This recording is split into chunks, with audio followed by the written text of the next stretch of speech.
Greetings and welcome to this week's episode of Vampire the Masquerade Beyond Armageddon. Before we begin, I'd like to make a few announcements. First, we are proud to announce that Sabbat the Schism is officially out now. Not only does it delve into the history and lore of the sect, it opens up multiple role-playing options for fans of the game, including new playable clans, elder level powers, and much more. You can find your own copy of Sabbat the Schism in the link below. Second, I'd like to thank RS Experiments, our local musical talent, for graciously providing the custom music you've been enjoying so far, including our awesome main theme song called Haven Dweller. If you enjoy any of the music used during the stream and you'd like to hear more, you can find a full library of Mark's work by clicking the link below to RS Experiments' SoundCloud page. Lastly, if you enjoyed tonight's session and you'd like to see more, be sure to follow both our channels. You can catch us live most Sundays at 7 p.m. CET by tuning in to youtube.com/@EriseGames or at twitch.tv/EriseGames. Alternatively, you can enjoy all our recorded sessions on YouTube. Links below. Remember to like, subscribe, and be sure to leave us feedback and suggestions in the comments below. We hope you enjoy the session. And without further ado, let us delve into the world of darkness in tonight's episode of Vampire the Masquerade Beyond Armageddon.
As the sun sets over LA and night takes over the city, we join our uncannily aware Zamichi, not within the city of Los Angeles, but far to the northwest, along the American coast.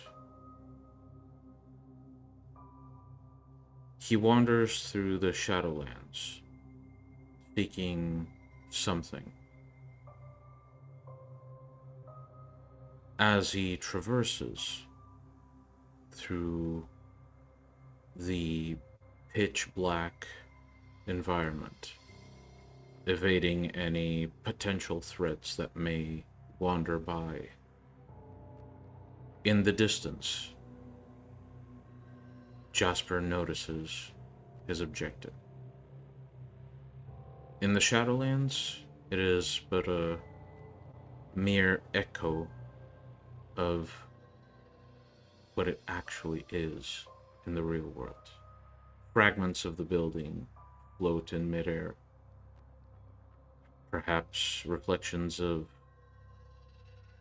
mistakes made that may have aroused anxiety or simply moments of boredom that sparked dreams that reflected some emotions in the Shadowlands. As Jasper approaches the structure, what is going through his mind? Well, he is ecstatic to learn something new, especially if it has caught the attention of unwanted visitors like the Tremere. And it is with this eagerness with which you eventually wander past the faded fragments of what undoubtedly is a metal fence in the real world. You wander through the halls of the power plant. You see signs still up, perhaps reflections of older logos that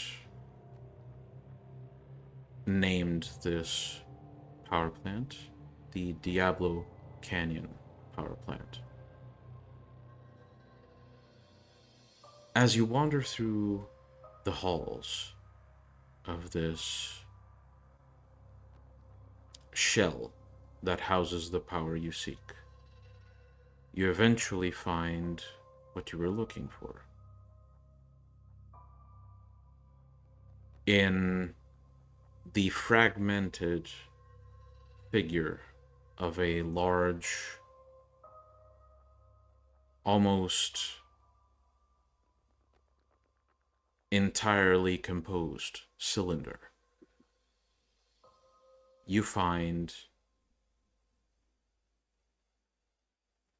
essentially a case submerged in cooling liquid. You are currently in the Shadowlands. You will need to be in the Skinlands to do what you came to do. Of course. But I cannot do that We're assuming you came without, prepared. Mhm. Without taking some precautions. So Jasper needs to find, well, wherever the security place of this whole facility is. Mm-hmm. You may roll, let's say, wits and larceny to try and Okay. detect where exactly the security room might be.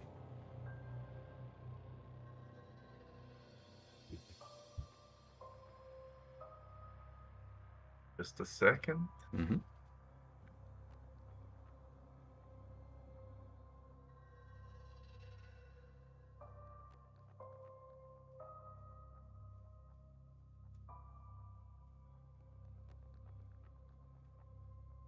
As he is walking, how well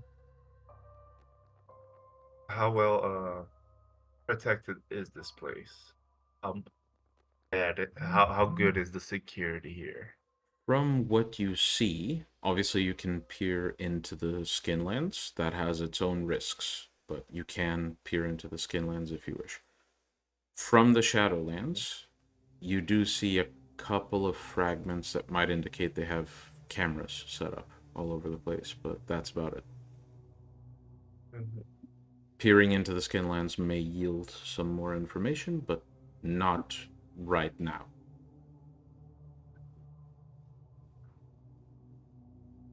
All right.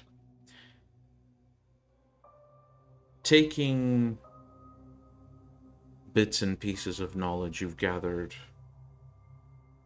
from your time since you first appeared in the Skinlands after your hiatus, you've managed to at least get a very basic sense of how humans tend to organize their buildings. You wander through the halls, looking for fragments of signs, potentially emotions that allow you to see in the Shadowlands directions to where the security room is. And you eventually find, although it's extremely fragmented, an apparition of a room with a couple of chairs and a number of monitors. In the Shadowlands, they are merely pitch black squares flickering with faint images of memories that may have reflected onto this place. But in the real world, you are sure this is the security room. Okay, okay. Now, how many guards are in there? Would you like to peer into the Skinlands? Yes, I would like to. Okay, if a roll is needed, perform it. If a cost is required, pay it. I'm trusting you to handle that side of things. Otherwise, Mm. you your gaze pierces through the veil. You peer into the security room within the Skinlands. Sitting at one of the chairs, with his feet up on the counter and eating what looks like a little box of noodles, is a very bored looking security guard. Clearly overweight, not paying much attention, but his gaze still fixed on the cameras. You look around the room, and on the table behind the two chairs, sitting at it, is another guard who simply scrolls through his phone. This guard seems to be much younger, but while he is far more distracted with his phone, you do see that he constantly drifts his eyes up at the screens, and he looks far more awake than the other one. Mm-hmm. So only these two. Okay, okay. Well, I guess we gotta start somewhere. There are no cameras in the security room itself, right? None.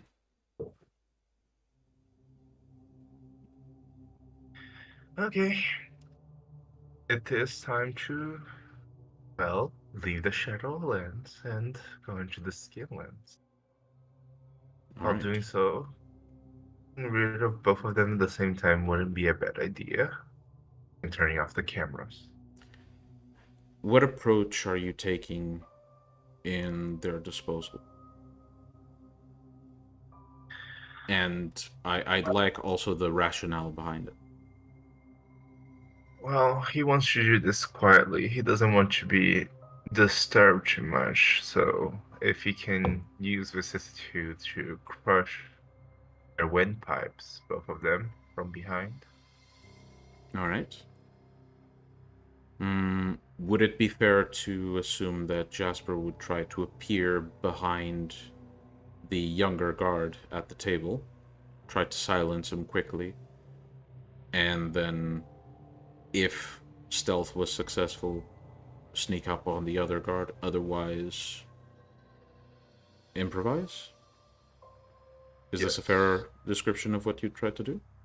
Yes, it is. All right. You prepare to step into the Skinlands, making sure your bag of preparation stays out of the way as you perform this quick but deadly modification. And I would like you to roll Dex and Stealth. I won't have you roll for the vicissitude, but I'll have you roll Dex and Stealth.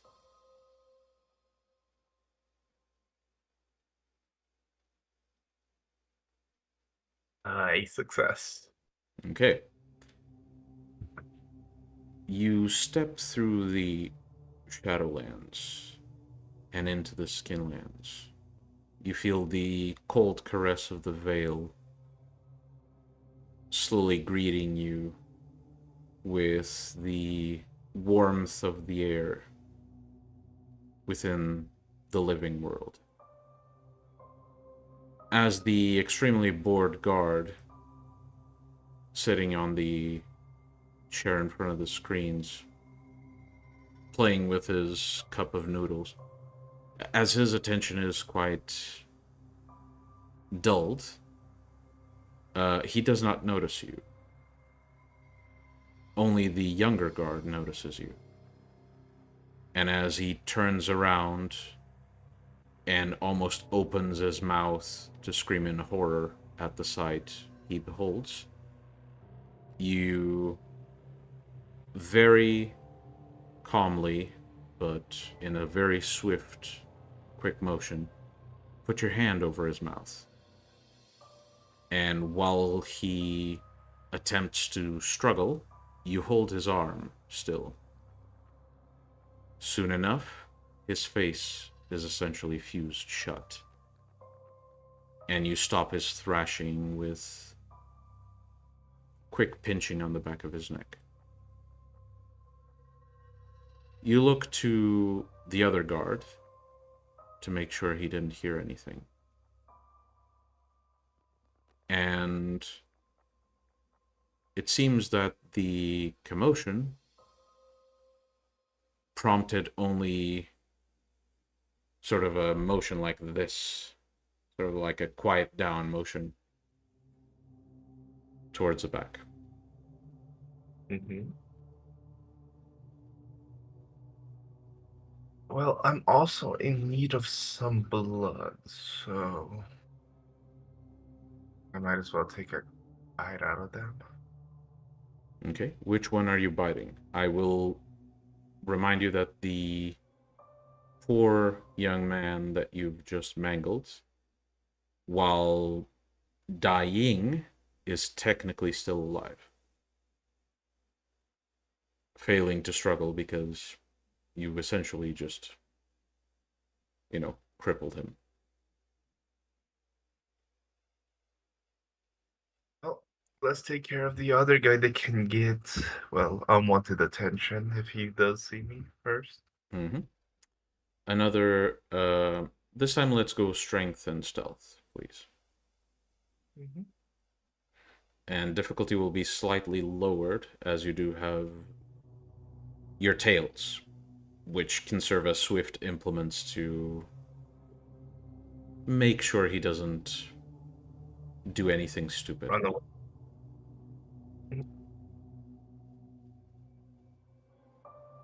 I will use a willpower on this just because he's near the console, and I definitely don't want him to sound any alarms. Mm-hmm.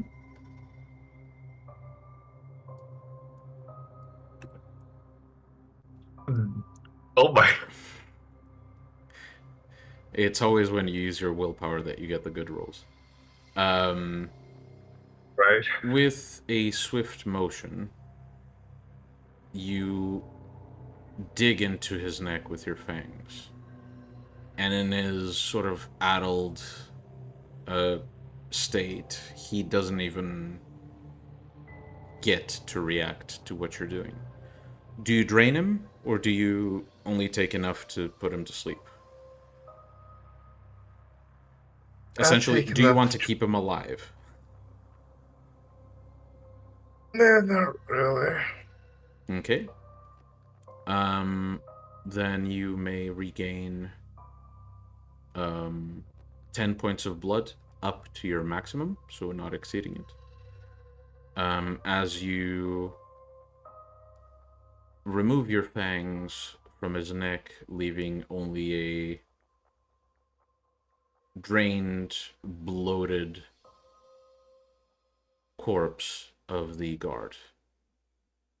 You turn to see the younger gentleman on his chair, his phone still on the table, as the victim you just drained drops his noodles on the floor.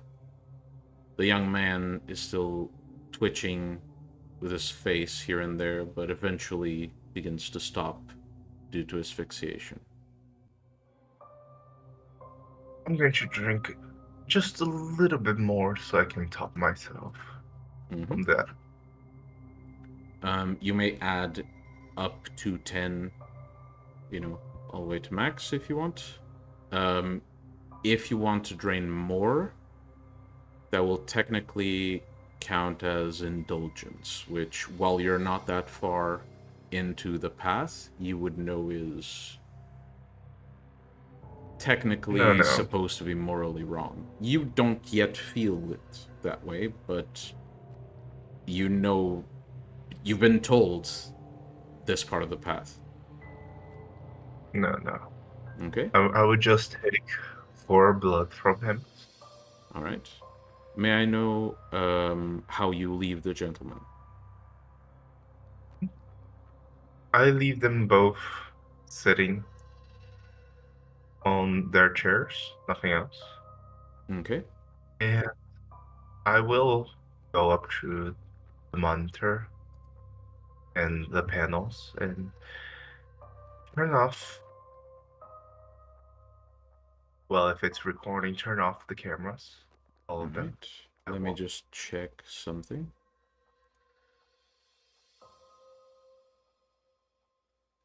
Okay. So, I need you to make a quick roll of intelligence, and I'm only allowing you to do this. It's flat intelligence. I'm only allowing you to do this because you have the analytical specialty. So the specialty here doesn't count. It's only allowing you to make the roll in the first place. Okay. That's successes.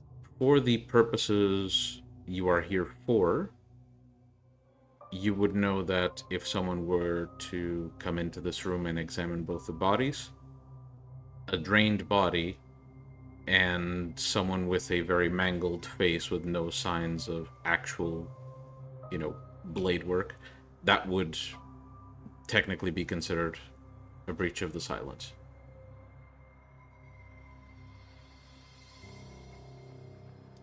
Yes.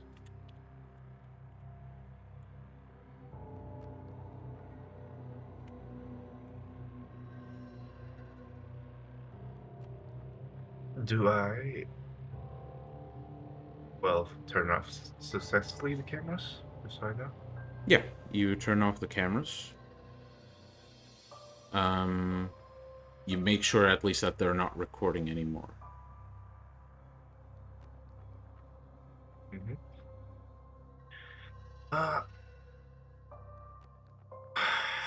Even though I really want to smash badly the console, I think that will cause too much unwanted attention, so...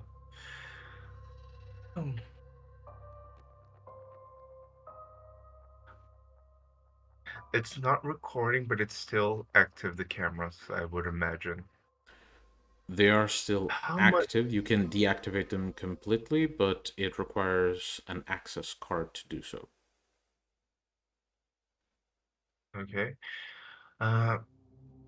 Before I try to deactivate, I look around to see how many people are in this place.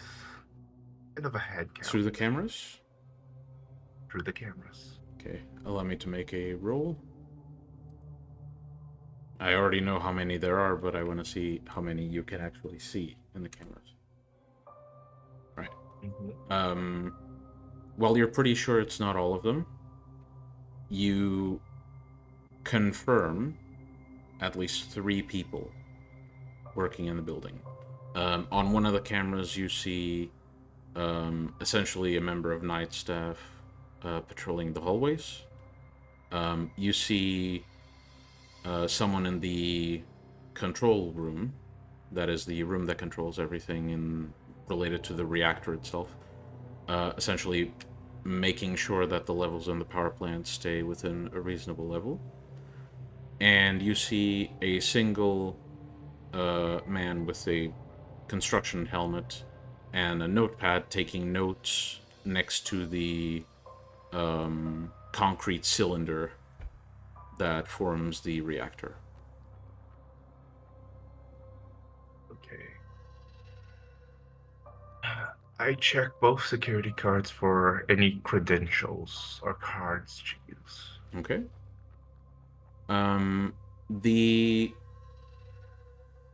The guy you drained of blood, checking his belt, you find tied to it in one of those extension cords. You find a security card with his identification, and it says that he is the senior officer between the two when you compare it to the other guard's card. I'll take his senior officer. Mm-hmm. Probably has more of a higher clearance. And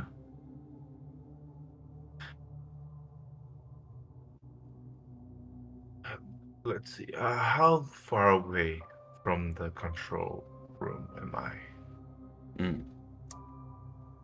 Well, through the cameras alone, you can't tell. How about we make a quick wits investigation roll? Okay, what's an investigation?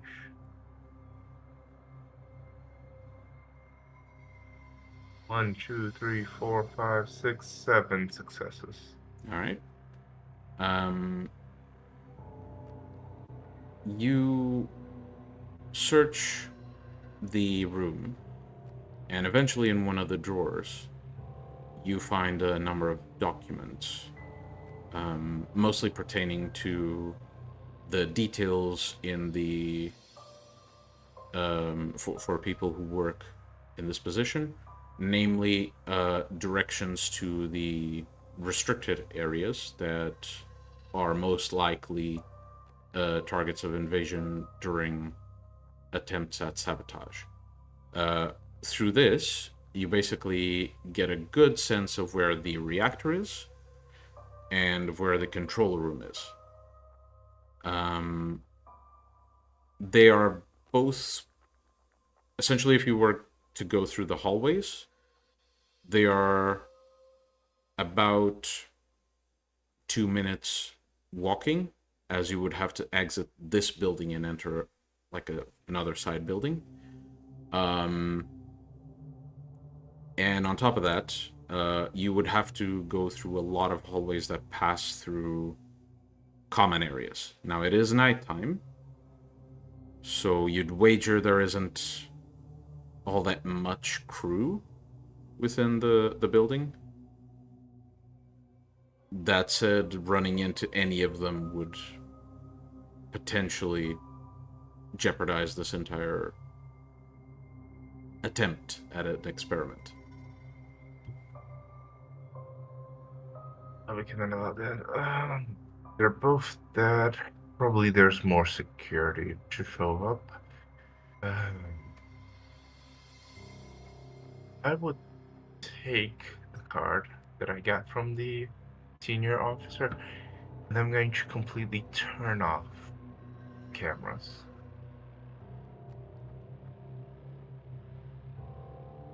After that, I might go back to the Shadowlands and walk all the way to... Alright. Well, I'm assuming you brought stuff in the bag that allows you to perform the ritual of passage between Skinlands and Shadowlands. Also, before that, because technically it's someone dead, could I possibly take the guy that I drained with me to the Shadowlands? The bodies? Yes. Hmm. Because in the power it says... I'll say since you have taken people through, and you have taken items through, bodies would count, yeah. Okay. So I'll take both of them to the Shadowlands. All right. You first open up the access to the Shadowlands, and as you step through, dragging both of the bodies, you appear once more in the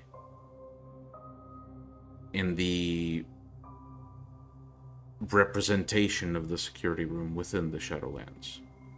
As you drop both of the bodies, you look around to notice that the fragmented aspect of the security room has gotten not just larger, but more detailed.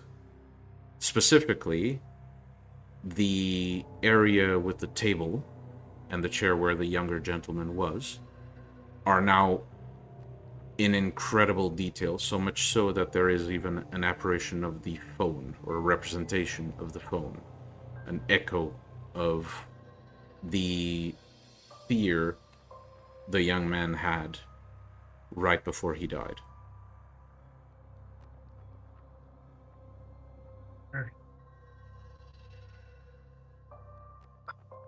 Let's see. I guess I would go first to the control room now. All right. While in the Skinlands, you would have to sneak through and be quite cautious. Within the Shadowlands, it's a simple matter of walking through this mist-like environment all the way until you reach the desired location. As you approach the control room, the representation of it is quite vague. It seems not a lot of strong emotions happened here, apart from one. Amongst the sort of muddled representation of the console, you see 3 small switches that seem to be in much more detail than the rest of the console. You can't tell what they do yet, but if you'd like, you can try to deduce it. With all specs 3, wait, no. Yeah, 3. Within the to be able Shadowlands, you to... don't actually need that. You just need to, like, touch it if you want. Okay, then I'll just... Alright. Brushing your fingers against the switches, you see flashes of a memory. First, a man with a helmet, indicating to someone beside him how to operate the console. And at some point, the younger gentleman, clearly sort of a tutor and student relationship, the younger student points to the switches and goes to flip the 3 of them, asking some sort of question, at which point the mentor grabs his hand, breathing very heavily, and says, "You don't touch those."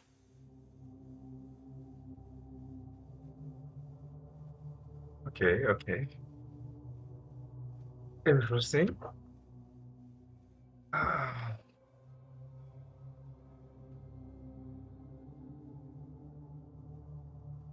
I will look into the other side to see how many are currently in the room, because it had taken some time, some minutes to get here, so still want to be sure there's still only one person. Mm-hmm. Peering through, you see the same gentleman you saw before. A guy in a construction helmet, just looking through the glass with a very bored expression. Essentially rotating in his chair like so, leaning back a lot. And once in a while, he reaches into this bag of chips and pops a few in his mouth. Once in a while, he scrolls through his phone. Seems very bored, very, just doing his job, basically. Mhm.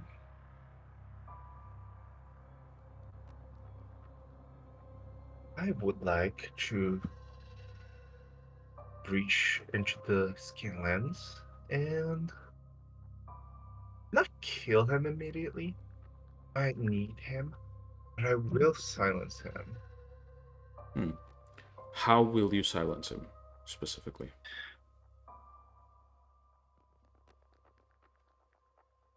Um, I will using. No, that won't work. That would also kill him. What were No, you actually, thinking? no. If I just poked a hole through his voice box so he can still breathe but not be able to speak Hmm. or make Usually any sound doing, at all.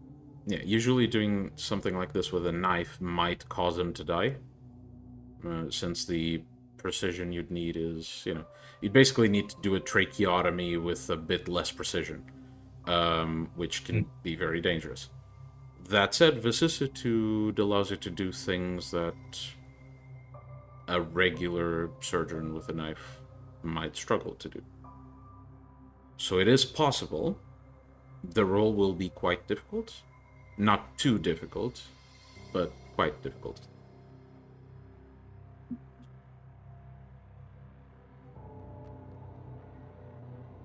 I will attempt that. If I miss, then unfortunately I just might have to kill him.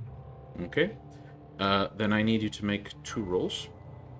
First, Dex and Stealth, and second, Dex and Medicine. The Dex and Medicine roll is slightly higher difficulty. I won't tell you how much, but slightly higher difficulty. I will use a willpower on it. One Mm-hmm. for the dex itself. Dex and medicine. All right. I believe that's at least 2 successes, maybe? So you step through the veil, appearing within the skinlands, and as the man with sort of a confused face begins to turn, you simply put your hand over his mouth and then put the other hand right here on his chest with your indicator right on his throat. And you begin to dig with your finger into his throat as the man attempts to scream, and all the noise that comes out is this huff of air poking through the hole you've just formed on his throat. With one of my tails, I'm going to wrap him up, leaving the bladed tip near his neck. Mm-hmm. And I'll say, The not man bad. is very, very, very clearly panicked. Um, you can tell he's sort of like attempting to thrash, but it's really no use against the tales you've constructed. What would you like to do next? Well, how many entrances are in this room?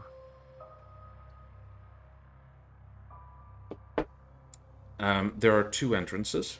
There is one door directly behind the console, and there is a door to the side. The door to the side is very clearly labeled reactor room on the top.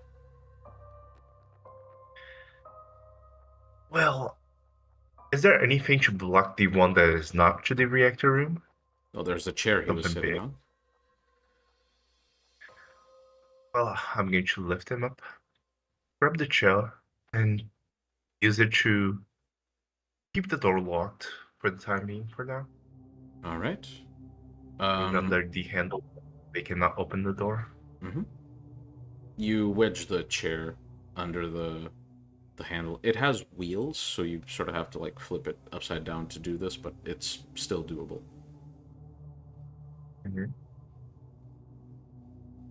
I'll then look at him and say, "You will answer my questions, and if you try anything, well, I'll have to kill you.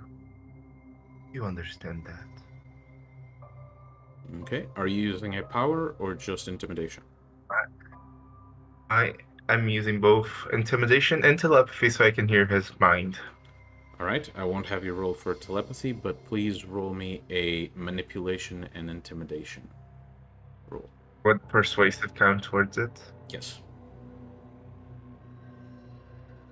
Jesus. Okay. That is 2, 4, Yeah, 6. that's plenty.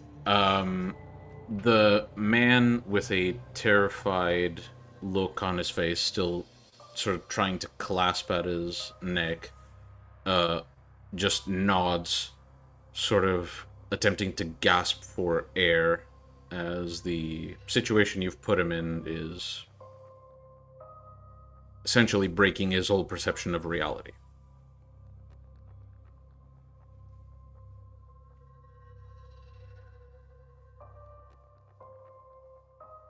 In his mind, does he seem to agree with me that he's not going to do that, or is he just He panicking? he is like very, very clearly panicking. He is shitting his fucking pants in fear. This is potentially the scariest thing he could have ever imagined, and even his imagination might have trouble coming up with this. He's being held in midair by the tail of a creature pulled straight out of a horror movie that just poked a hole in his throat, which still burns like hell.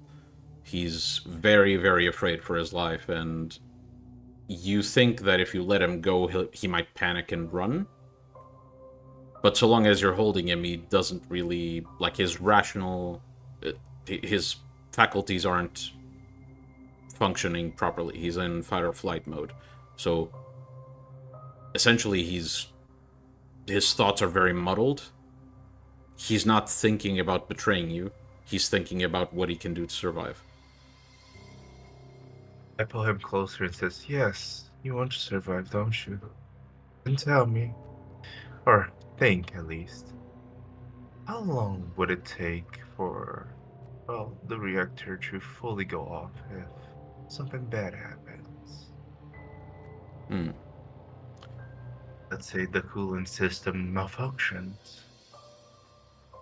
You peer into his mind, despite him attempting to gasp to somehow fix a situation, wishing it was all just imagination, struggling to even form the words. You manage to fish the information out of his mind. After a malfunction on the cooling system,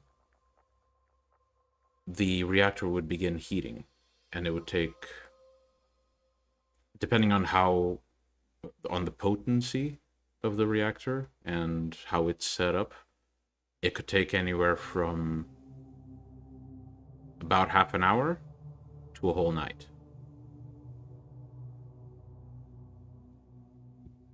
Okay. I try to dig into his mind as I ask, is there any way to expedite that, to make it go faster, perhaps? The surface thoughts on his mind, I'll have you, this time I'll have you actually roll for Mhm. reading his mind, Auspex 4. Make the regular roll and we'll see how much information you can actually get. But the surface thoughts that immediately spring up are that he's not just panicked and trying to survive, he's wondering how the hell you are answering questions he's not saying, not able to even voice out, but just thinking about, just wondering.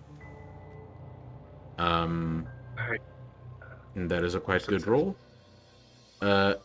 digging a bit deeper, piercing his mind, you almost experience his existence as if you were him.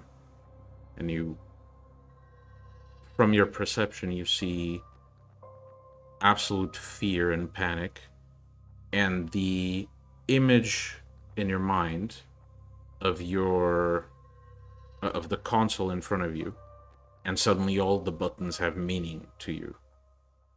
And you see a few switches flipped up, and those three you saw flipped down. And the clear knowledge that springs into your mind is producing as much power as possible, or in this case, producing as much heat as possible, while not cooling it down at all. This would take about half an hour to completely destroy the reactor and potentially irradiate the entire facility. Good, good. Now, if you stay very quiet and very still, maybe, just maybe, I might let you go. What do you think? Jesper says, clearly not really caring about what he's thinking, as he is going to go and open the door to the reactor. Would going in there be very irradiated or not? Would I So have at least that usually information? teams who actually roll me a very quick um, intelligence technology, please. Intelligence technology. Yeah, it's good enough. Huh. Let's say you did your homework before coming here. Teams who go into the reactor room often dress in some protective gear. However, everyday maintenance of the reactor, the entire thing is so safeguarded in modern times that you can safely, for the most part, enter a nuclear reactor room without any protection and even look into the reactor. The problem is if there's any rupture in the reactor. At that point, if you have no protection, if you're mortal, you are going to die, most likely, because the radiation does affect you in the long term very, very quickly if you're exposed to it, especially this type of radiation. I turn towards him and ask, there hasn't been any mishaps in the reactor room, is there? As I read into his mind once again. Okay. Um, he shakes his head in fear, and his thoughts are mostly genuine horror at the insinuation that he is supposed to stand still after you inquired about all of these things. He fears for his safety if there is a rupture, because if he doesn't run for his damn life, he might very well die in this building. Mhm. I look up on him and says, if you try anything at all, especially that running part, I will have to excruciatingly pull you in half. Make sure you cannot run. Now, would you prefer to go into the reactor room with me or run? As I say, going to the reactor door. The man is in an absolute frantic panic with tears running down his eyes. He just shakes his head, but in his mind, all you can hear is pleads for things to go back to normal, and an extreme impulse to just dash for it at the first chance, out of sheer terror at what might happen if the reactor melts down. Okay, okay.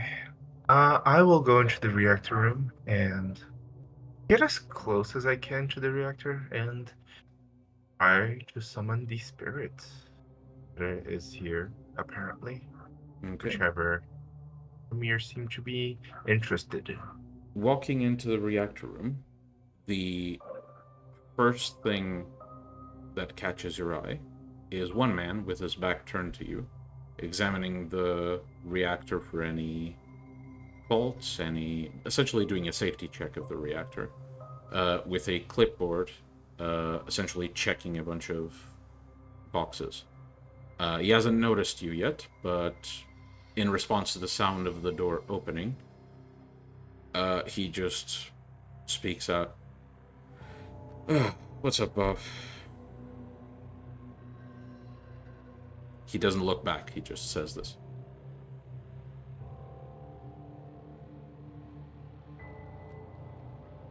I walk towards him, and with one myself, if I can, I would like to just kill him Mm-hmm. immediately, quietly. Roll flat strength, just a feat of strength. Well, not a feat of strength, technically, but just roll strength. Yeah. With one swift motion of the tail, sort of like in a whipping motion, um, the man's body doesn't even react. His head just falls from his shoulders and then he falls back. You feel the man you're still holding with your tails essentially struggle against the restraints. Um, and you hear huffs from the hole in his neck. You get the sense that if he could, he'd be whimpering out loud. Mm-hmm. Jasper, just as he walks closer to the reactor, just says, "Quiet now. I need silence." And he will begin the process to summon whichever spirit is in this place that is very powerful. You'll All cut right. off his wrist and begin the ritual to summon it. So opening your wrist and gently pressing your hand against the concrete housing, this gigantic cylinder that holds the reactor within, you feel some of your vitae slip from your wrist, fading through the concrete and into another plane of existence, and you sense a presence still awake, still alive within the reactor. You lose a single blood point, and you feel this presence reach out to you. Doesn't harm you, but you begin to hear words echoing through the room.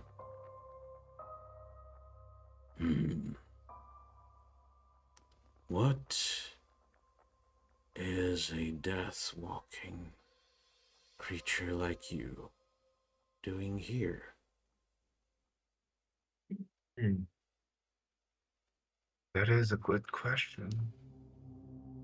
I will answer it politely as I can. I came here because enemies of mine seem to have interest here. And, well, they are distasteful towards, well, beings like yourself, enslaving them and whatnot. Though I did not expect to come into, well, a nuclear power plant.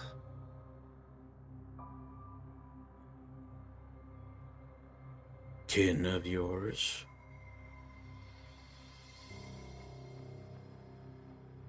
As much as I would like to say no, yes, unfortunately.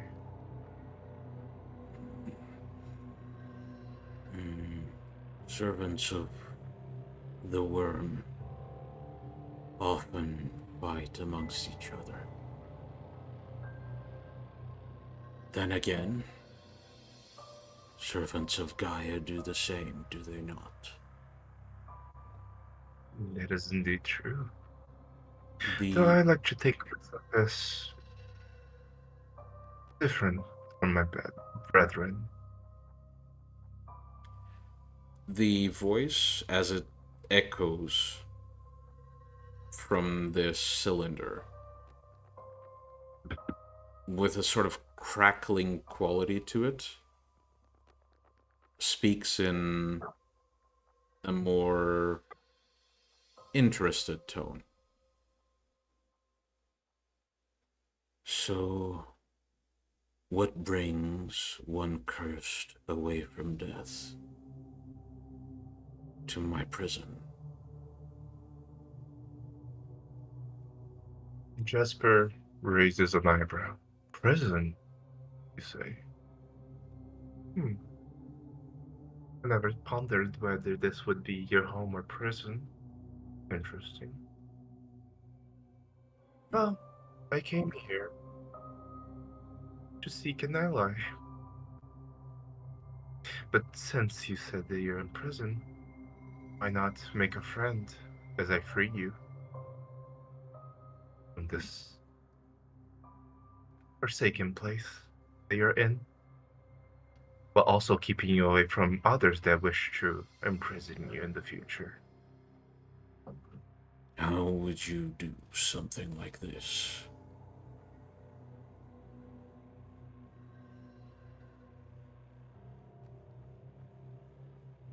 Well, let me ponder. Worm-touched things like you reek of treachery. Oh, no. This is a mutual agreement. You help me, I help you. We get both what we want. And I would say that that is a win-win situation for both of us. What would you require of me in exchange for my freedom?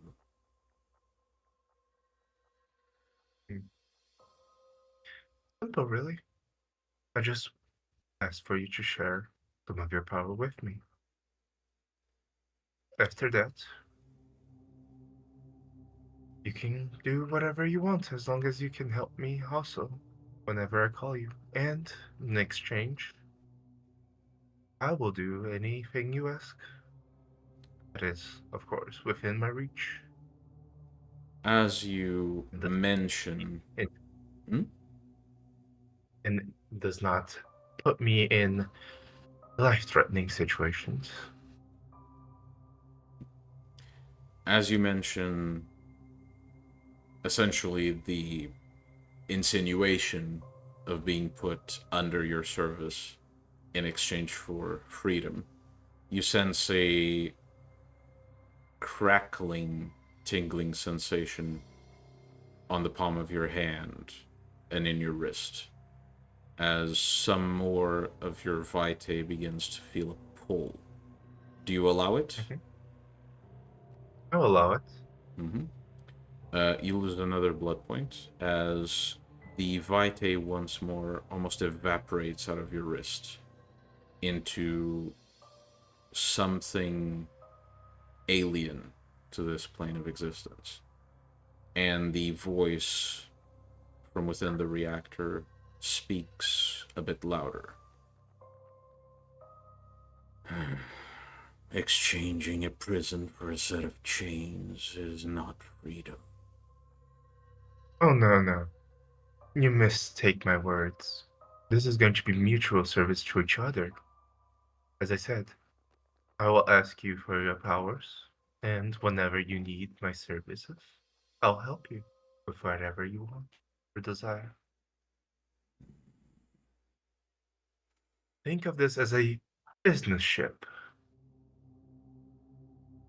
A compelling offer, worm touched. Free me from my prison, and I will consider accepting this pact.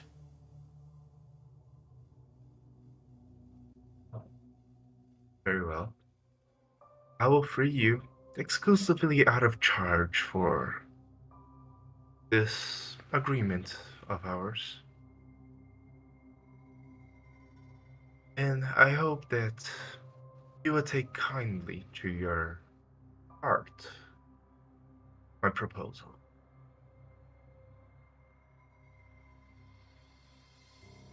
The voice goes silent, but you sense a calming sensation uh, at the palm of your hand.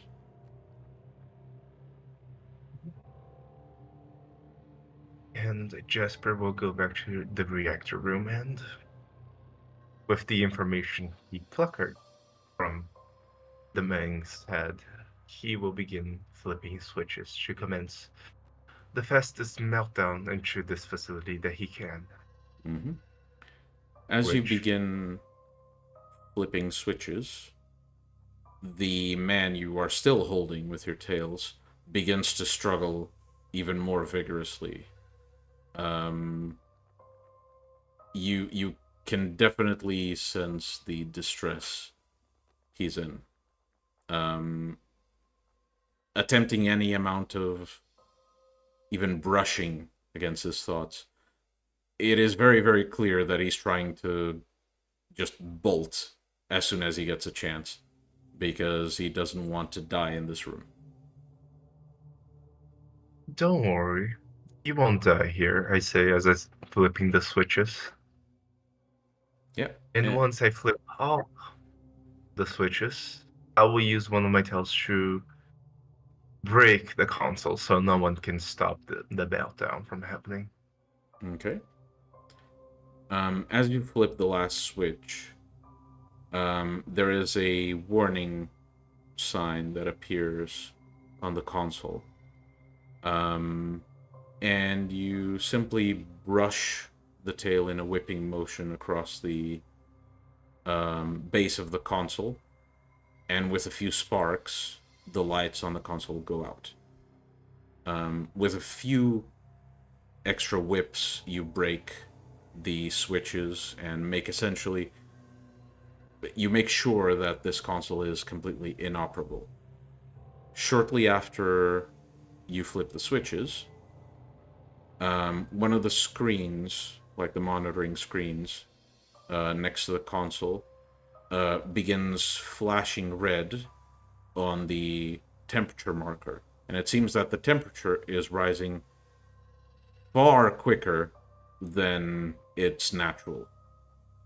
Um, as this happens, you peer through the glass into the reactor room, and you begin to see parts of the concrete cracking as a glowing red bright light emanates from the opening at the top of the cylinder.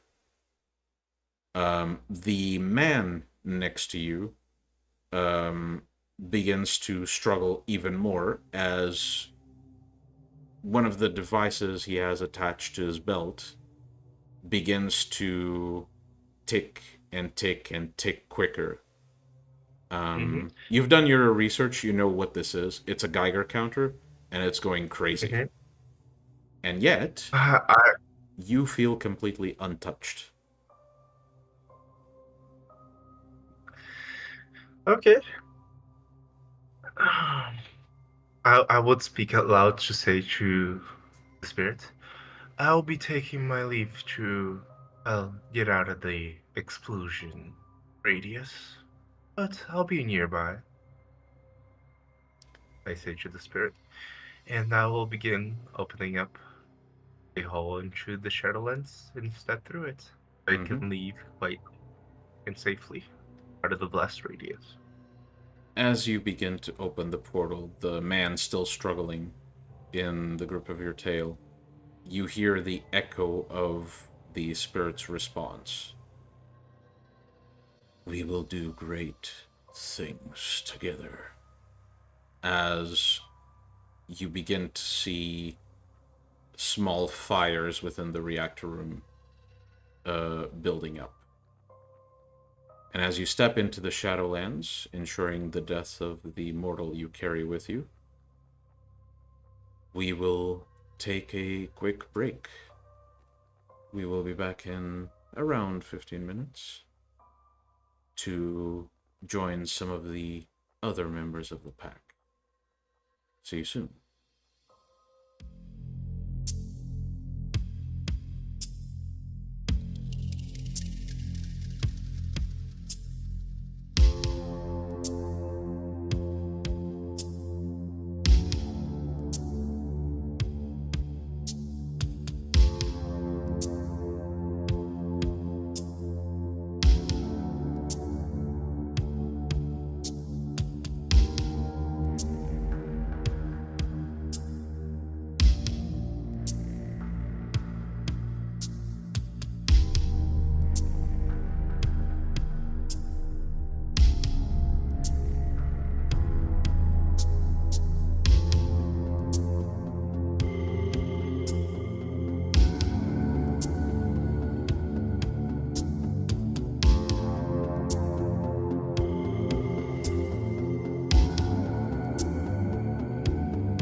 Welcome back. We join Serena as she awakens within the forest.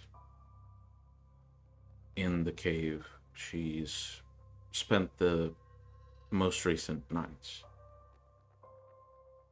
Serena, you reach to the side, expecting your hand to feel the patchy fur of Phobos or the bony frame of Deimos. Mm-hmm. And yet, your hand lands only on the dirt floor. You look around, and your wolves are not in the cave with you. Mm-hmm.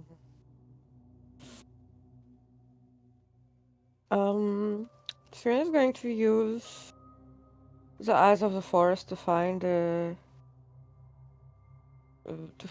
wolves. As you focus and your perception once more expands through your forest,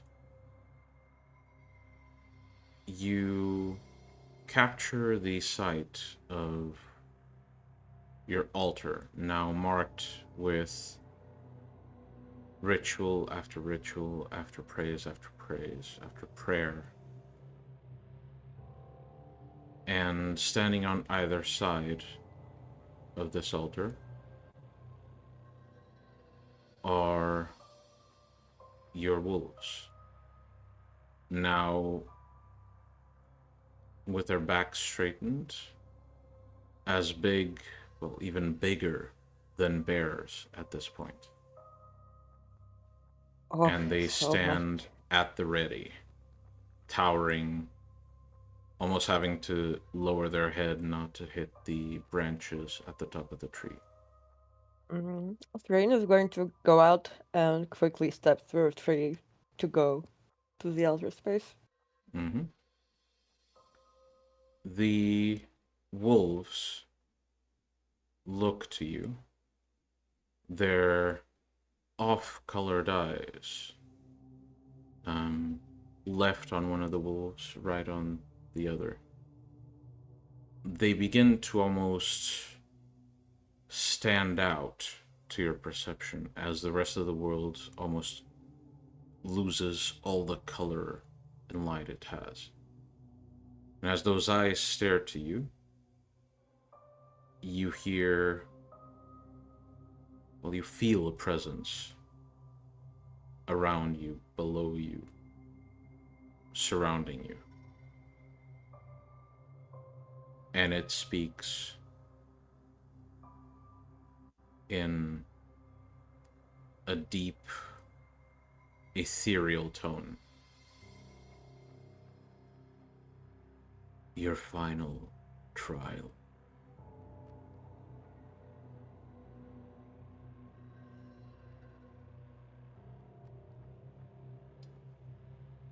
Is that all that it says? Mm-hmm. The Serena, environment remains the same, as if it's expecting something from you. Serena uses the eyes of the forest to look at the. Serena goes ahead and starts digging up the corpse of the mother. Mm-hmm. At first, it does take a bit of effort to pierce your fingers through the earth, as it's essentially saturated with the roots of plants that have grown on top of the burial site. But after a few brisk motions, you begin to find it easier to pull the earth away. And then the earth begins to harden as if it's been packed, until you feel something brush up against your fingers as you pull a chunk of dirt out of the ground. You see, just peeking from this breach in the earth, a slight fragment of the bone from the corpse you buried. I start. Only it's much larger. Yeah, I continued to carefully digging it out all around it. Mm-hmm. In fact, I probably just modify my hands to make it easier. Mm-hmm. I won't have you roll for that, it's fine. As you continue to rip the earth out, you almost feel the earth at the tips of your fingers begin to soften with each motion. You feel the presence of the earth spirit you familiarize yourself with, assisting you with digging, as eventually, about an hour of digging after, you've exposed the now overgrown remains of the almost starving mother of the wolves you adopted. Does she have the eyes that I've seen? Yes, they are still intact.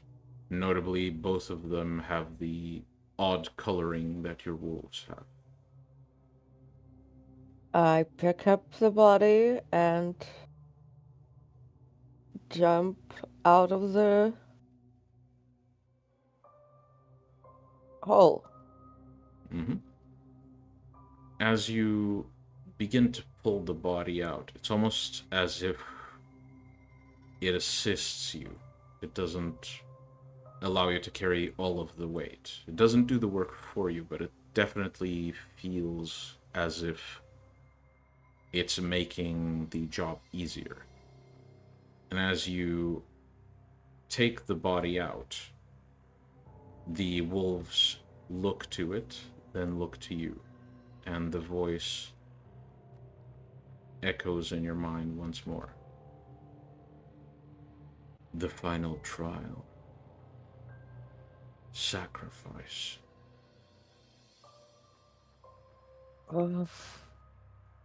I'm gonna roll on that. What would you like to roll?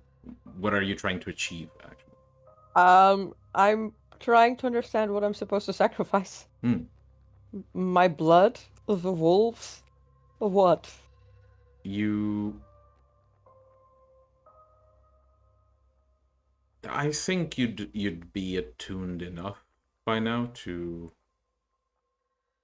puzzle the pieces together.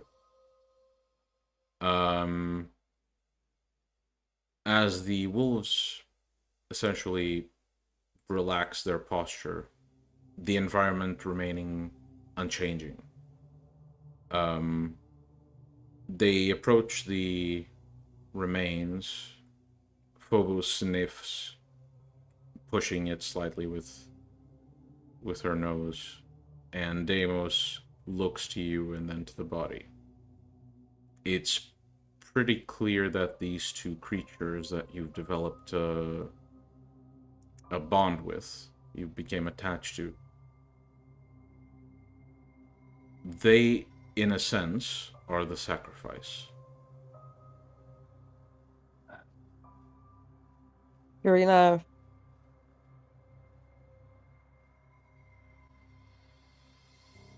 Let me compose myself, not Serena. Serena is fine. You're the one who attached our doggos to the... who developed the wolves based on our doggos. Serena looks to them and who's closest to her right now?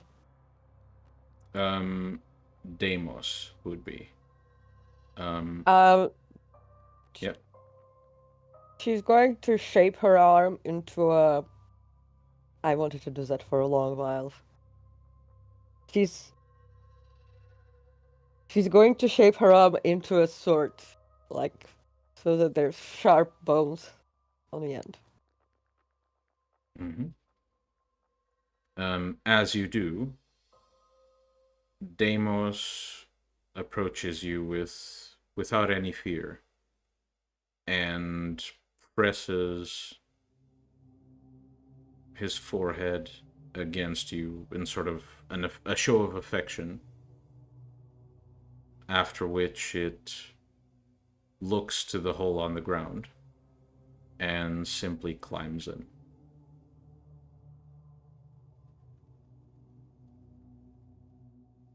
Right, so I don't need to cut them down? I just need to bury them? I expect you to react as Serena would. Again, this is very emotionally complicated right now. It's okay. I Take request your a roll of help. time. Let me check your sheet. Apologies for the change in lighting. Let's see.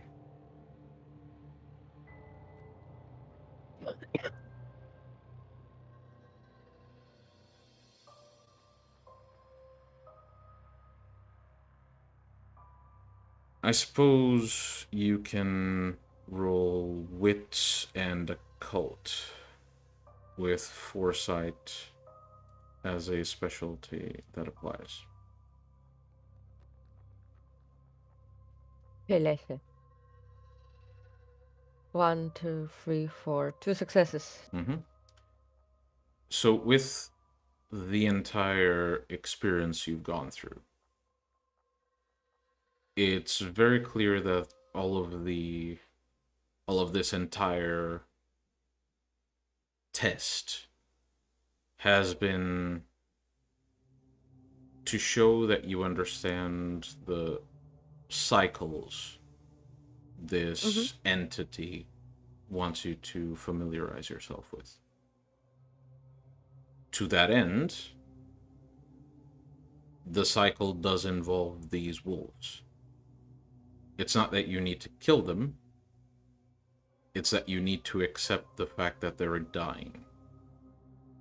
Ah. Okay, then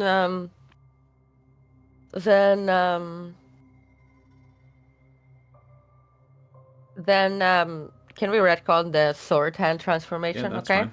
That's fine. Then Serena goes to the next wolf and also shares the same affectionate head bumps. Yeah, Phobos locks. Nice to put his mouth. Hmm? Is that the one that puts the mouth on me? Yes. Phobos basically begins to lick at your face, almost in a primal show of affection. It opens its mouth, kind of pressing its muzzle against your face. With sort of almost a playful but tired huff. It then... I know you're tired. Serena ruffles its ear and says, I know you're tired. It's time to rest.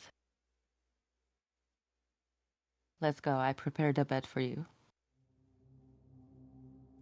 The wolf, Phobos, begins to take a few steps following your lead and approaches the grave. And by the way, Serena also jumps down so that she can also give Deimos the same, you know, affection. And basically chat with them like the stepmom she's been chatting with them like. I know. You're tired now. And now you can rest, the both of you, and your mother. But we had fun, didn't we? Phobos seems to look to you with its tongue out, and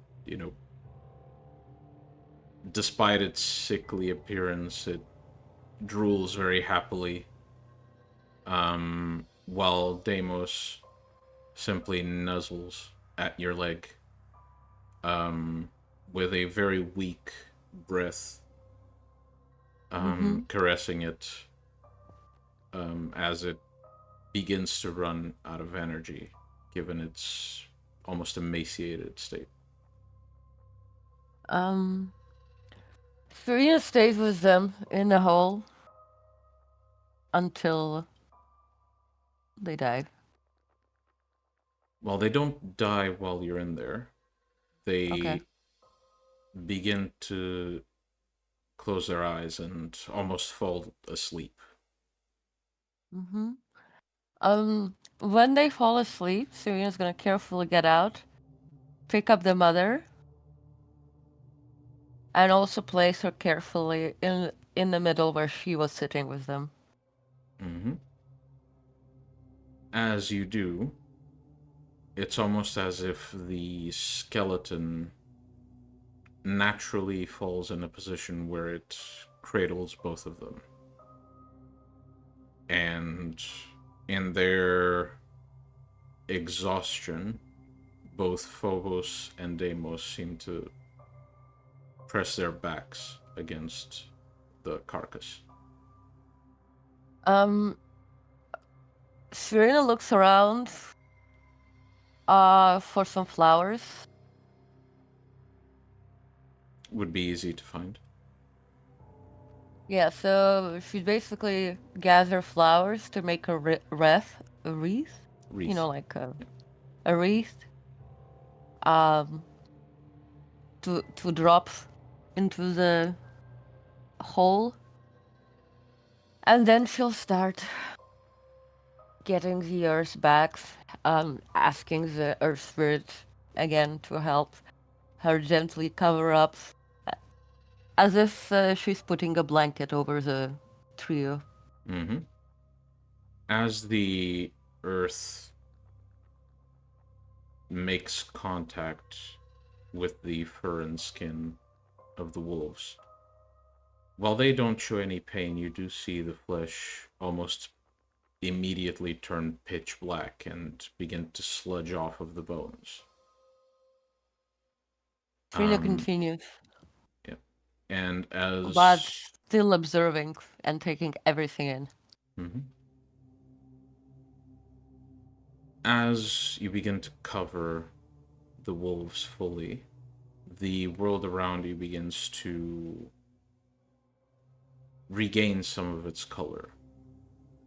And as the last bit of dirt is placed in the grave, it's almost as if by some odd mechanism, the earth begins to level by itself, as if time passed incredibly fast. Plants begin to immediately grow over the grave. And you turn to your altar to see all of the things you've placed there begin to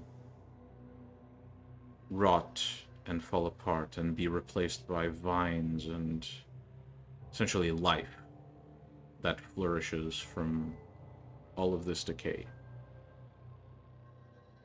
And as this growth slowly begins to stabilize, you hear the echoes of not a voice, but a feeling, an emotion.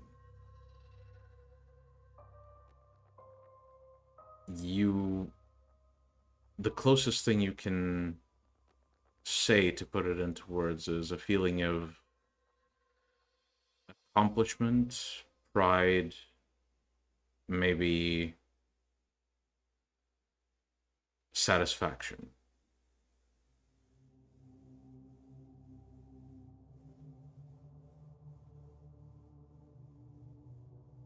Serena stays on top of the grave for a bit, just like feeling and watching the forest.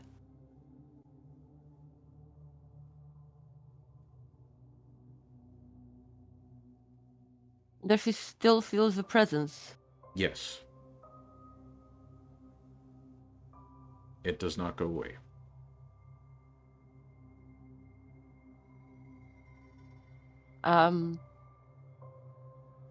She addresses it mentally. Do you know if... Because she doesn't want to speak it out loud? Mm-hmm. Well, actually, she just whispers to the... Do you know of a city in the underworld, hidden in a lair that moves all the time, in which ageless monsters live, who should have long perished, yet they hide in a place to which they should have gone? You hear faint echoes of the voice.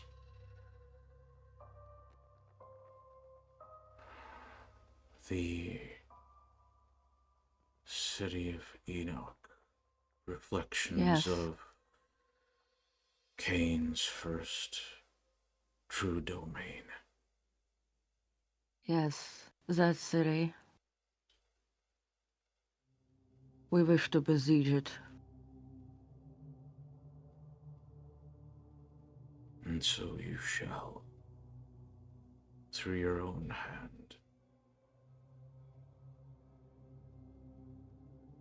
Will you be able to provide a path? It is your domain.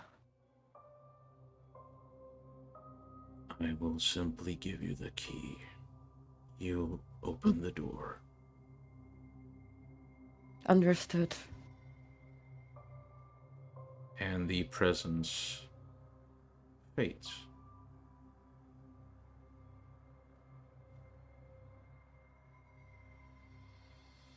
Serena goes back to the cave. Mm-hmm. As you approach the cave, it is no longer there.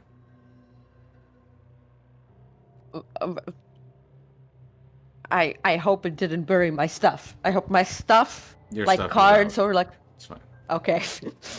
Either Because that for a or moment... you brought it with you. It's fine. Okay. You know. Wow, a self-cleaning cave.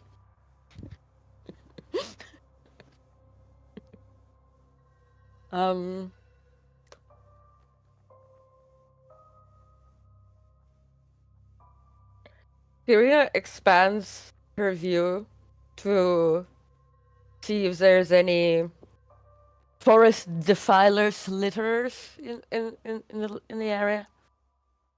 As you look to the usual spots, some of them still have remnants of these long plastic tapes labeled crime scene. Whatever is left has been stripped of all human influence, and instead, the woods have taken it back. Where once a fireplace was, you now see a sapling emerging from the ashes. Where logs used to be laid and used as seeds, they now rot and provide housing for a myriad of bugs and small life forms. And where once you saw tents and trash strewn about, you now see heavy vegetation, grown bushes, and very, very. All of the signs of the human presence in the area are faint, Mm-hmm. as if it's echoes of what once happened but no longer happens.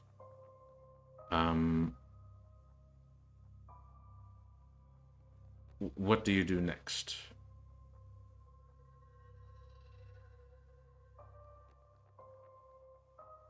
I'm gonna go. I'm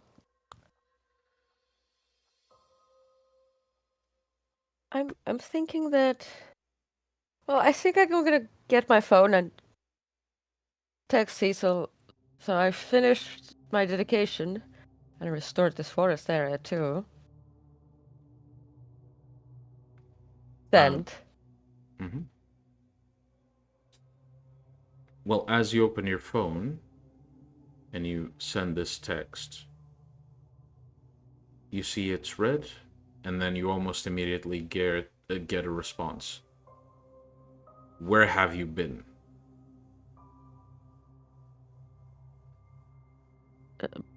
Everything in the forest. Another response comes in. I checked the cave, the altar.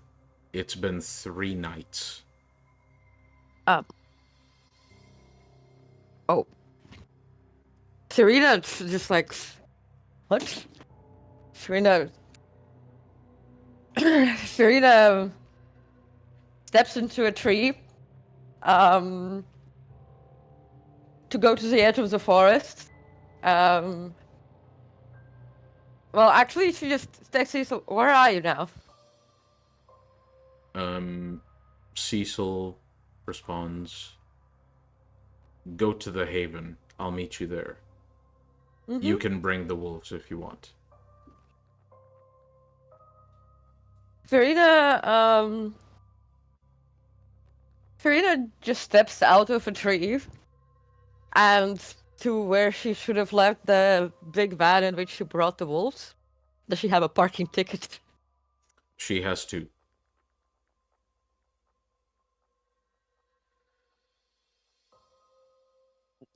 She stores them and and plans to,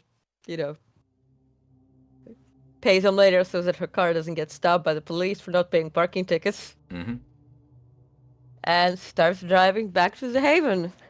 Mm-hmm. As you make your way to the haven,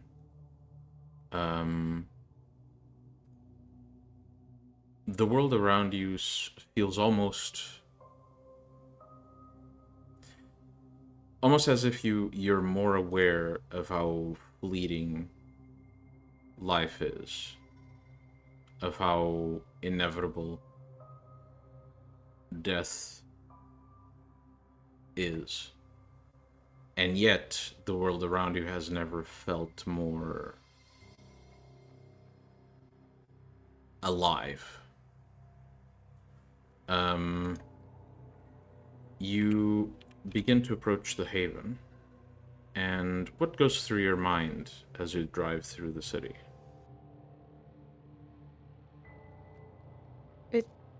It feels weird to be going back to civilization.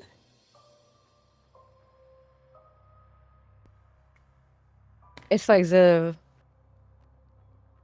studies and so on, but it's also good to go back to the research. Well, she's still been researching. I'm sorry, I need to not mix not mix Serena and me who's feeling my wolves. I know. And Serena who's on a path and who's like, I'll never dying. I guess maybe for the first time she's like, She feels an odd calm, which is very rare given her condition, further enhanced by the Malkavian madness network. Mm-hmm. And this Like, it's confusing that it's been 3 days, so she's going to go talk to Olivia, but it's also it's it's a strange feeling. She can't put her words to it. Mm-hmm. And as you park the car using your usual methods to make your way into the Haven, inputting the code on the elevator, making sure the cameras are out while you're going in, you open the front door to see Jack essentially sitting in the living room, flipping through pages quite quickly of an occult tome from his collection. Jack, you see Serena after 3 days of not hearing a peep from her. Well, hello there, I guess. Has it really been 3 days? Yeah. How strange.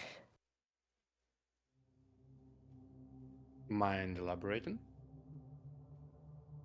I did not miss a single night without communication. Do you Mhm. feel hungrier? No. Mm. What happened then? I mean, I finished the trial, the dedication, and we'll get our key to the city. Now I guess we'd need a door. Well, look.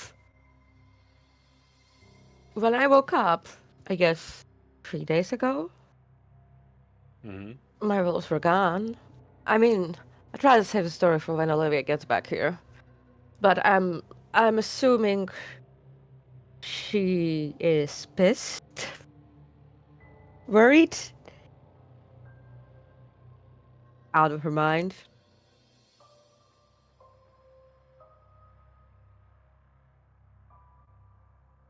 Okay. That sounds like Olivia. I mean, you've seen her in the last 3 days, or no? Could have, right? Yeah. She wasn't really happy. Well, Well, you have to see the world from Olivia's perspective too. I know. Given the fact that um, and given the fact that mysterious stalker who can teleport into the middle of the ocean, I understand her worried perspective. The what now? Didn't you know the guy who moved you to the middle of the ocean? Who flicked the generation into me? Huh? Yeah. Yeah. Yeah. He also did That- that with me, but but it was less like friendly. It was more like cut the sass Mm. in a threatening way. But that was, I don't know, a week or so ago, Mm-hmm. maybe two. But yeah, that was a while ago. So I understand me going missing, but there isn't a day that has passed for me.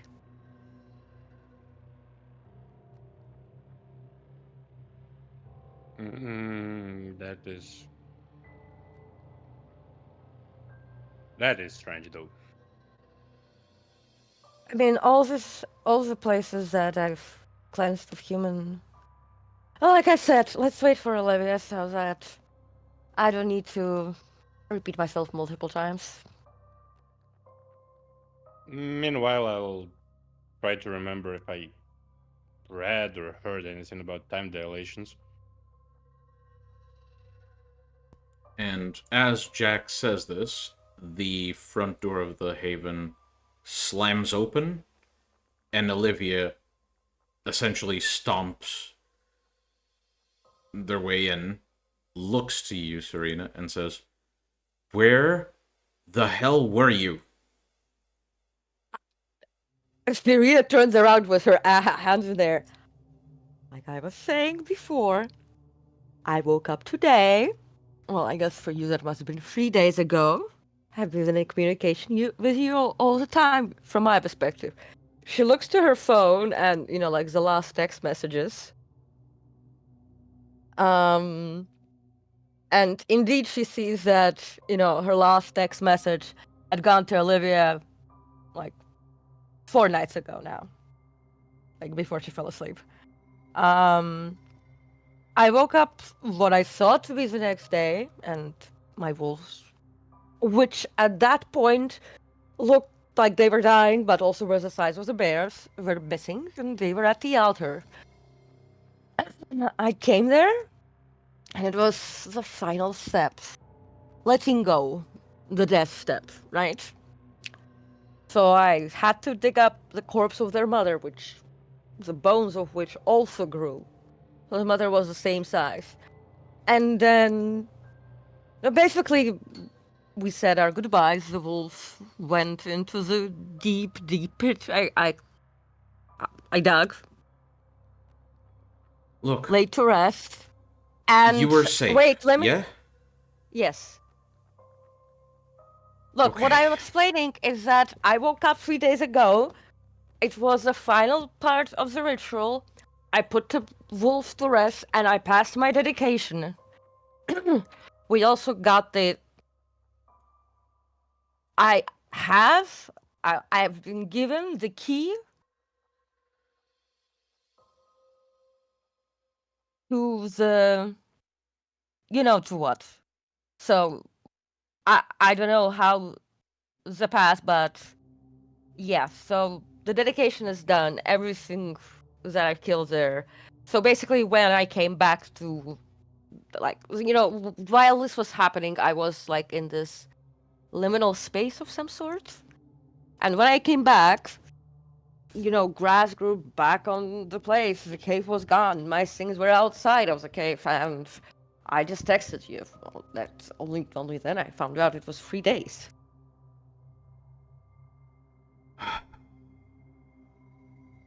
All that matters is you're safe.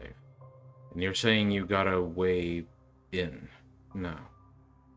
I mean, I've asked if Televelis knows about the city within which Soma Erise.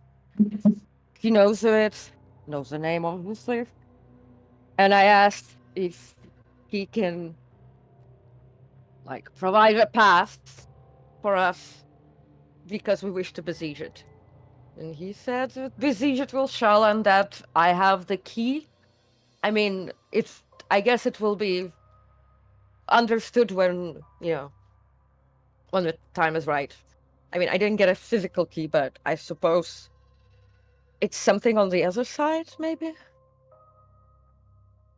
I guess we'll learn. Eventually.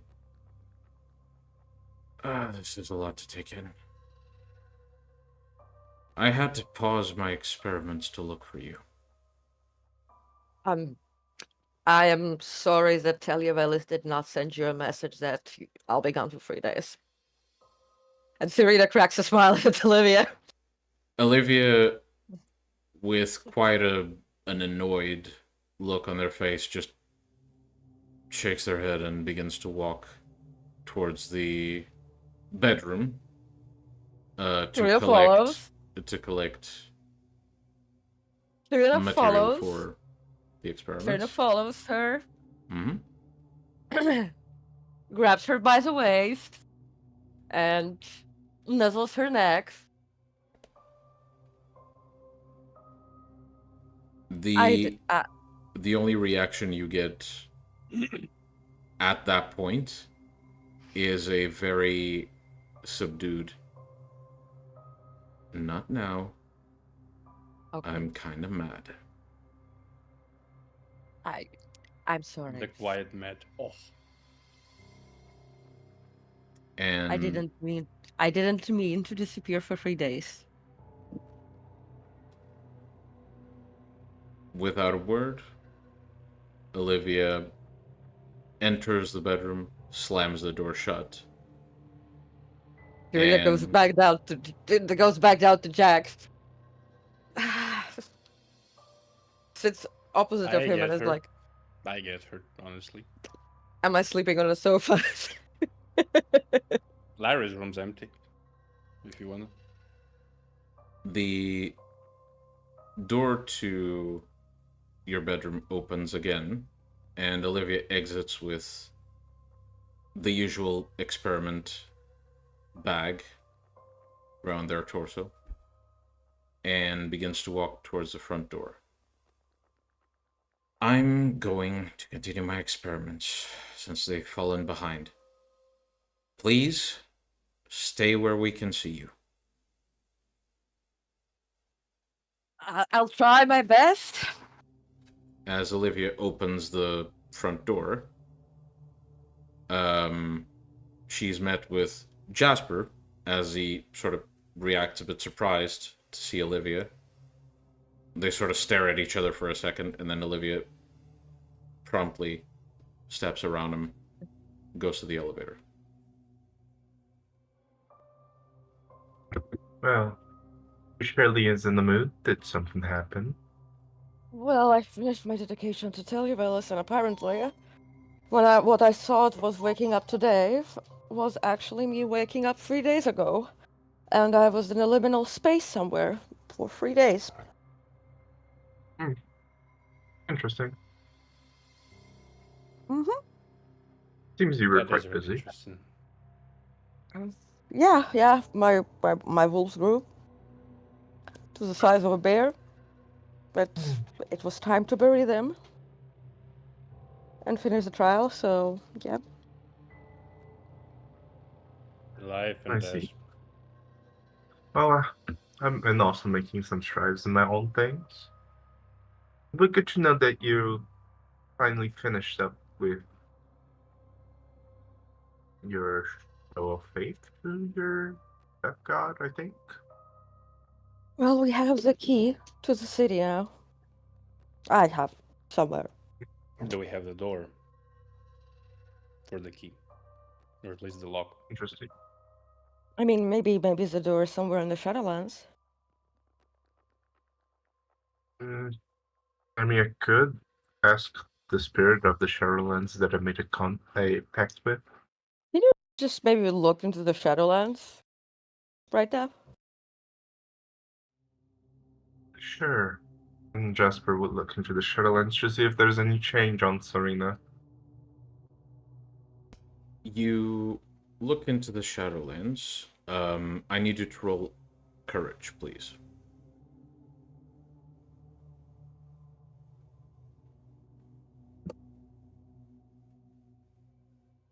All right. You barely manage to keep your composure as standing right behind Serena is this incomprehensibly big shape that your brain can't really process. But the immediate knee-jerk reaction you have is abject terror. And then the shape stares straight to Serena and vanishes. Well, there was certainly something there. What did it look like? I'd can't really describe with words, though I did feel the sense of dread. But, like, where was it? What was it doing? It was behind you, kind of staring into you. Can we maybe... She looks to Jack. Can we maybe pop into the Shadowlands quickly for a look around? But let's go to the first floor first. Yeah. I don't The living room want... is on the first floor, by the way. What? It's not. Is it? No. We're on the 12th floor, and last time when we... I see. That She means Yeah, the first I meant floor of the- the building. Yeah, I meant the I first mean- floor of the. No, I mean, like, Oh, can we this time maybe just go to the first floor of the building? Sure. I'm gonna do something real quick. I'm gonna check how much blood do we have because I haven't really fed much. Yeah, It's- opening the stores. Are you checking your personal stash or the general stores of the? General. Okay. Opening the stores, you have spent most of it, but you'd say you have about a week's worth. Not anymore. You're gobbling up the 7 blood Oh, yes. from your rations? Oh, if it's just my rations, sure. Okay. Oh, Serena I looks... can hunt him. You can also take from my rations, it's Actually- okay. I hunt usually.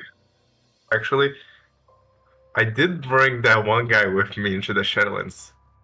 Could he still be with me and I give it to Jack? I mean, he's a corpse now. It depends if Jack wants to risk drinking from an asphyxiated corpse. Do I wouldn't know about it, to be honest. Well, To be honest, you have safe food inside the fridge.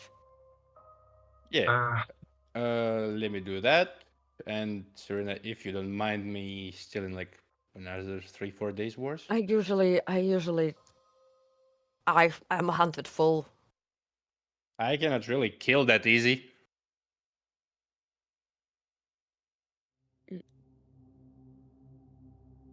I've been... Look, just let's pop into the Shadowlands and have a look around. Okay, I'll grab 4 blood bugs from Serena's stash. Yeah, go. Sure. Like, Serena didn't even know she has a stash. So you got a note. I thought we have just like communal stash. So you got all of your stash plus 3 from 4. Serena's, 4. So you got a total of 11 blood points that you can consume. Yeah, I healed 3 lethal I had from last week. Yeah. Jasper, do you open the gates to the Shadowlands? When we get down to the first floor, yes. I don't want to fall once again. Okay. Well, you go to the ground floor. Proceed to open the way past the veil. And as all of you step through, you are surrounded by the shadowy representation of the building where your haven is.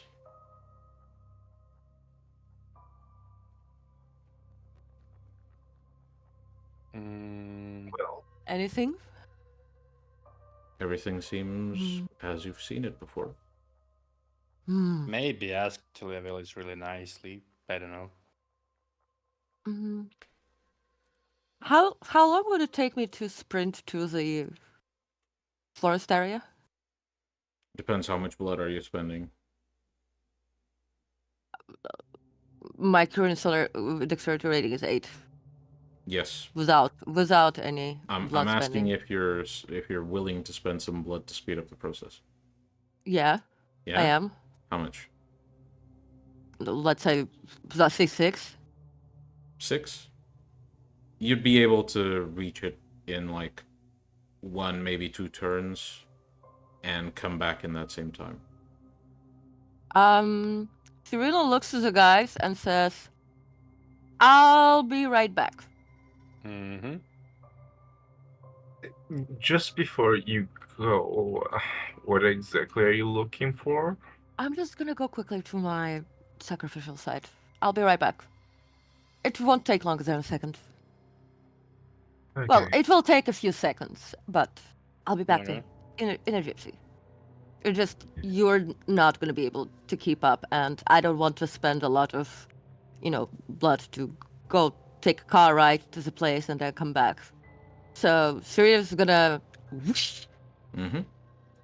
You run off through the shadows, and you reach the forest through which you make your way until you reach the place where formerly your altar stood. Looking around, you see that the Shadowlands has a sort of a dip on the ground. Mm-hmm. And you look inside to see faint reflections of a shape, but you can't recognize it. And then the shape begins to fade. Okay. And then Sarita makes her way back. So Jasper, let me just quickly. I saw this. Does it tell you something? And she uses telepathy to show him the image. What does Jasper see exactly? Jasper, to your perception, you see a hole in the ground and something as incomprehensible as what you've seen before, but not as mind-breaking as it was. Basically something peeking through that hole in the ground and then vanishing. Yeah, it's kind of like the thing that I saw behind you, but different. Less of a dread feeling and more like serious, whatever that is. Okay, well, I guess it's like Olivia said, we'll find out what the key is in the right time. I mean, I could ask the spirit here that I have made a contract with about it. A spirit here. Yes, in the Shadowlands. Okay.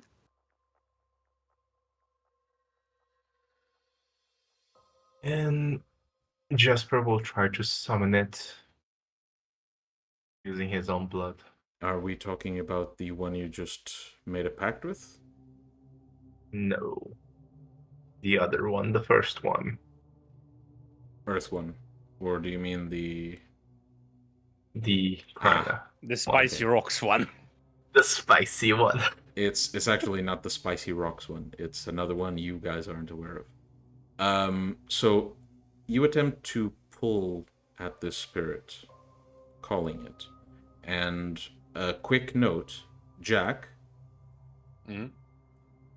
immediately as Jasper, summons this force, you feel an eerie familiarity with it. Almost as if looking at another one of your clanmates, but not really a kin of yours. Something more like a cousin. And before the three of you appears a mangled, almost formless shape that begins to adjust itself to your perception. And to you, it appears as a humanoid figure in essentially a cloth bag bound with chains and very tight rope, with oozing blood stains marking the spots where its restraints are, shackled the tightest. And it shows with moans and wriggles of discomfort. Yeah. My friend, we're in need of assistance. You know what this is, and Jasper using telepathy would show kind of like the hope that Serena showed. Her This he tele- also shows a big shadow. Yeah, he will also Okay. show the big shadow behind Serena.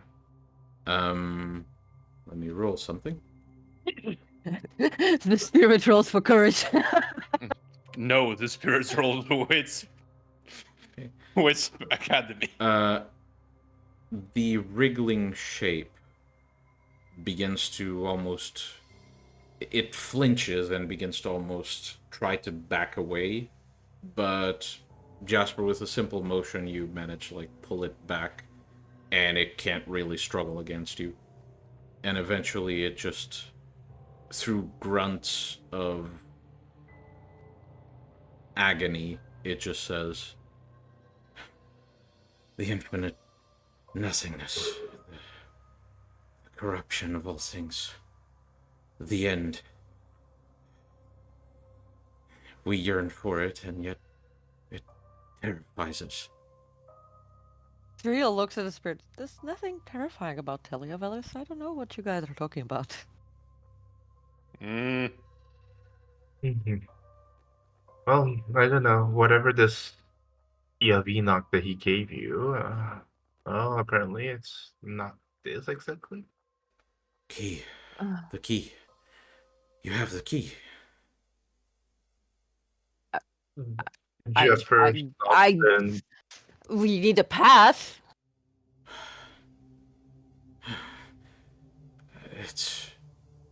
It's a death sentence. You won't survive.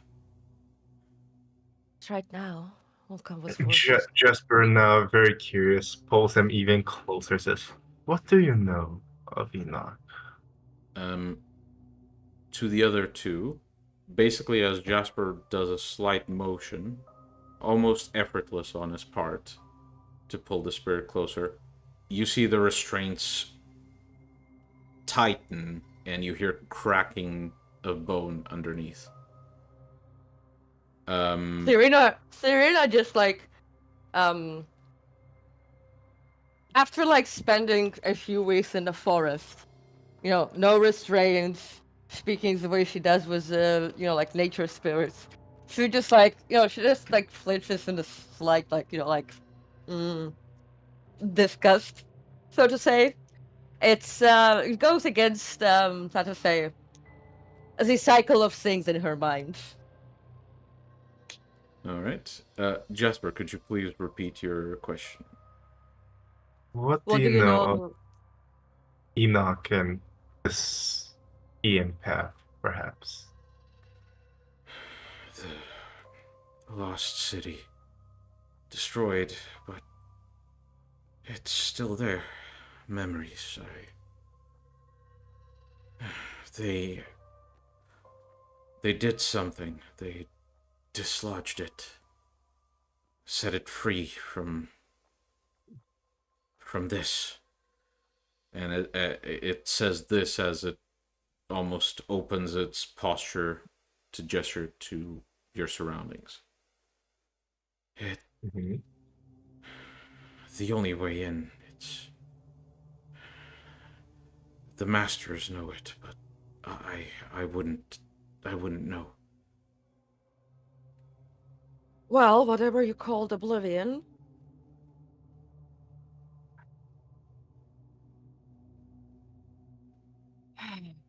Apparently, says its time has run out. When you say this, Serena, the spirit almost relaxes despite the constraints looking incredibly painful. And it says, "Then I rejoice. Finally, an end to all the agony. An end. Time to rest. As should all things come to an end. To rest, to be born again anew. Whatever this key is, she looks to Jack and Jasper. Like Olivia said, we'll find out when it's the right time. I guess. I guess in the Shadowlands what you saw was the death reflection of Telioelus. My past does for that the teachings I've been it was about birth, growth, and death. And repeat. Welcome to the club. I see. Jasper will now lessen the bindings on it. And So I guess what we need now is a door or a path. Hold on. But- I just need to hear what Jasper was saying. he lessens the bind a bit so it's not hurting him anymore. And he will cut his wrist so blood can flow out and give it to him, the Mhm. spirit, in the sacrificial way. In a manner not too dissimilar from what you've seen before, Serena, the blood separates from Jasper's wrist and almost fades into this red mist that gets absorbed by the spirit. And as it does, the spirit almost relaxes, and the shape begins to fade into something amorphous again. Karina looks to the spirit and asks, "You said that once the city falls, it'll be a time for you to rejoice. That it'll be the end of the agony and time to rest. Are you from that city?" I died there. Ah, I was sustenance for the master. Who specifically? I did not know their name. I was never allowed to see.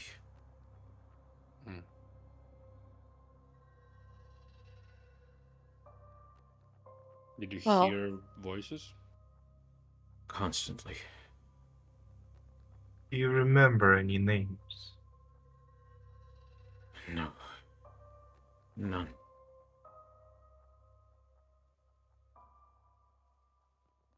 A female commanding voice, mayhaps? No. I remember the pain and the feedings. Others could enjoy it. I had no such benefits.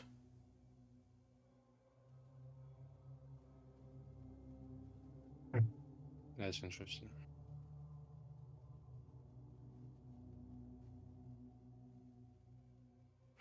Jasper looks to Serena to see if she has any other questions.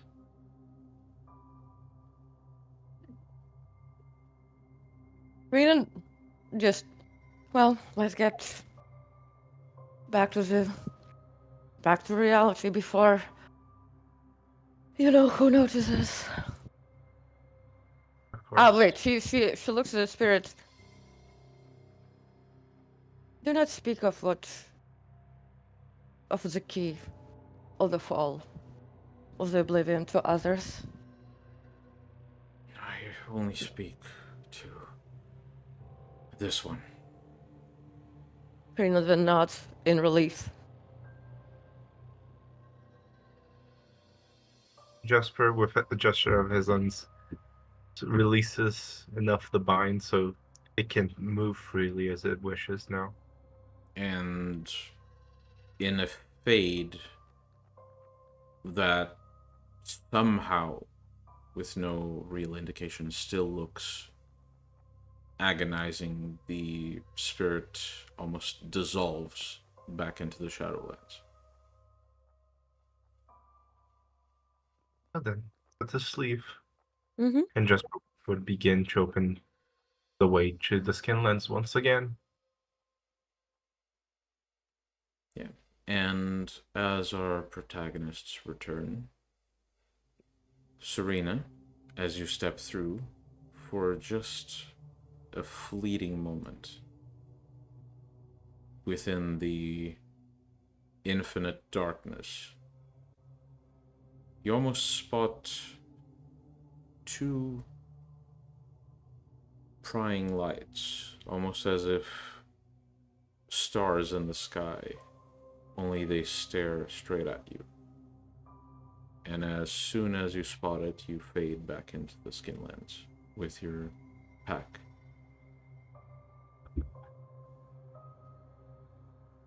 Brigida does not speak of that. And that is where we will leave it for tonight. Thank you everyone for watching, and you may join us next week in the next episode of Beyond Armageddon. We are swiftly approaching the end of this campaign. That does not mean there isn't a future in the channel. But for now, we'll see you next week. Bye bye. Bye bye.